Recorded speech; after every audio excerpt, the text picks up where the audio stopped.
Işık hala doğudan yükseliyor. Hala kovalıyor gece gündüzü, gündüz geceyi. Gökyüzü hala kuş, su, balık, toprak, insan kokuyor. Eskiyenler de var, hala eskimeyenlerde. Zaman hükmünü icra ediyor, gelen gidiyor. Hala dönüyor dünya. İnsan, yine insan, unutuyor.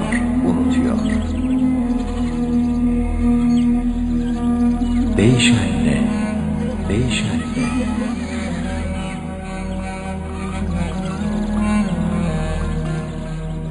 İslami Türk Edebiyatı'nın ilk eserlerinden Yusuf Has Hacib'in ünlü eseri Kutat Kubilik'ten okumaya devam ediyoruz.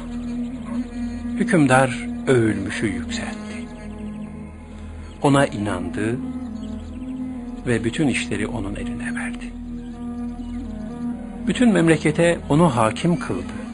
O her işte kudret ve nüfuz sahibi oldu. Ona unvan, mühür, ad, koşum ve hilat verdi. Çok itibar gösterdi. O, ikbalin son derecesine vasıl oldu. Hükümdar ona verdiği beratlarda kendisinden büyük bir sitayişle bahsetti ve hükümdarın yakınlarından oldu. Kapıda hizmet eden büyük küçük herkes ona candan fedaya hazır olduklarını bildirdiler. Hizmetinde bulunanların hepsi gelip tebrik ettiler. Hediye olarak yiyecek ve giyecek birçok şeyler takdim ettiler. Övülmüş iyi kanunlar vaz etmekte devam etti. Herkesi derecesine göre taltif etti. Halk üzerinden bütün zor ve tazyiki kaldırdı. Kendisinden hiçbir uygunsuz hareket sadır olmuyordu. Kanunlar vaz edildi ve memleket düzene girdi. Ülkenin temeli sağlamlaştı ve hükümdar huzura kavuştu. Onu sevenler çoğaldı. Sevmeyen ve düşman olanlar ülkesini bırakıp kaçtı.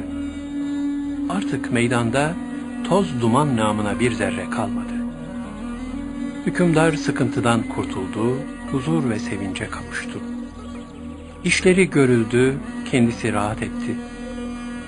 Bu gibi faydalar bilgiden gelir. Akıllı, bilgili ve iyi huylu kimseden gelir. Akıllı insan nasıl övülmez? Akılsız kimsenin işi nasıl yerilmez?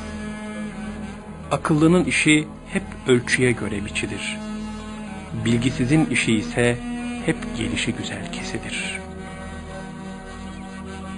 Akıllıya saadet ne güzel yakışır. Akıllıya veya iyi hareket eden bilgiliye saadet ne iyi uyar düşün. Ila beyi ne der dinle. Bu sözün manası senin sözlerine temel olsun.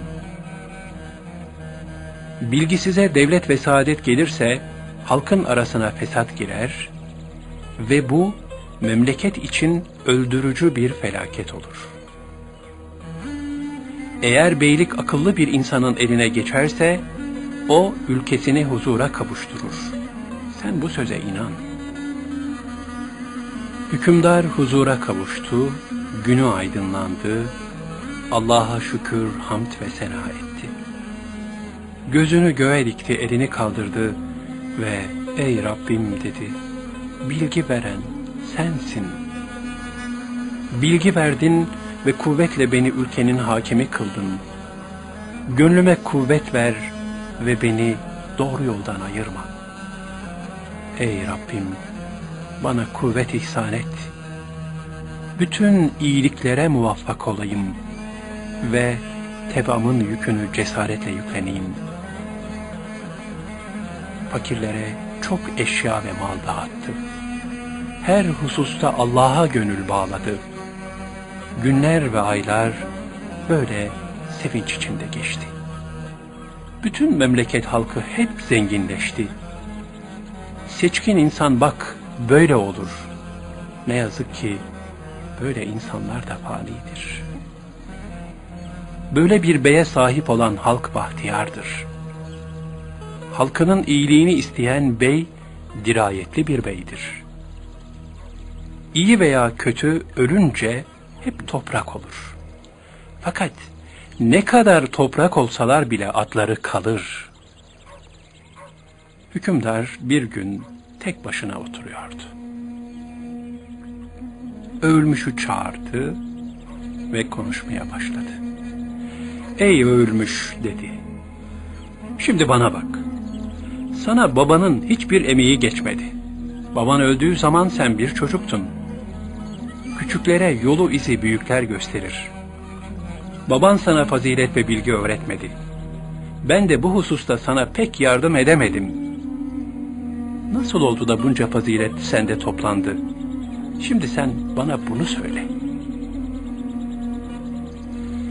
Ölmüş cevap verdi ve hükümdarın ömrü ve devleti uzun olsun dedi. Allah kime inayet eder ve kısmet verirse o dileğine kavuşur. Şöhret sahibi olur. Görmüş geçirmiş şu aksakal, şu Türkçe mesel bu hususta bak ne der. İnsan Allah'ın fazlı ile büyür ve dileğine kavuşur. Onun işi günden güne yoluna girer.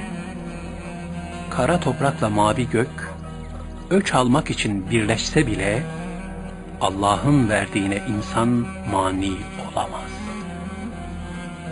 Her işte Allah'ın yardımı şarttır. Ancak insan onunla dileğine kavuşabilir. Bir de ey hükümdar, çocuk ne kadar babasının rızasını alırsa, o kadar onun duasına nail olur. Babam bana hayır dua etmişti. Ben o dua ile yükselerek bu mevkiye ulaştım. Kadir Rabbim hükümdarı da sebep kıldı. Ben de bu fazilet ve bilgiden hali kalmadım. Hükümdar beni tuttu ve beni değerlendirdi. Felek de müsait davrandı ve ben yükseldim. Beyler kime gülerek bakar ve kimi değerlendirirlerse, istediği şeyler ona doğru koşar ve etrafına üşüşür.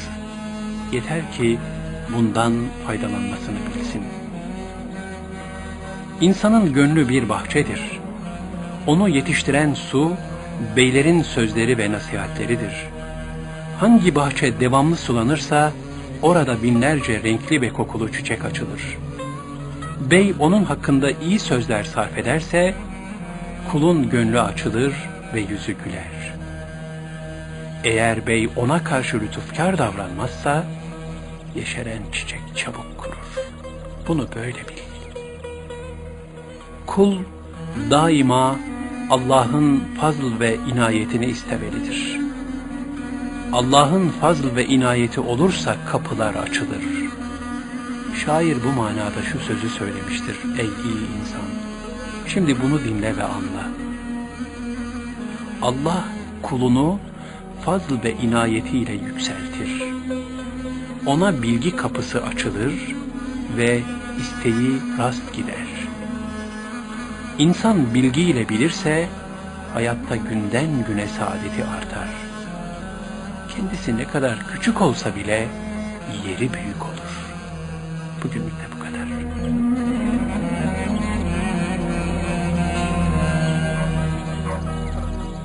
Işık hala doğudan yükseliyor. Hala kovalıyor gece gündüzü, gündüz geceyi. Gökyüzü hala kuş, su balık, toprak insan kokuyor. Eskiyenler de var, hala eskimeyenler de. Zaman hükmünü icra ediyor, gelen gidiyor.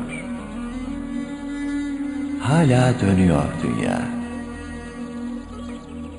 İnsan yine insan. Unutuyor. Değişen ne?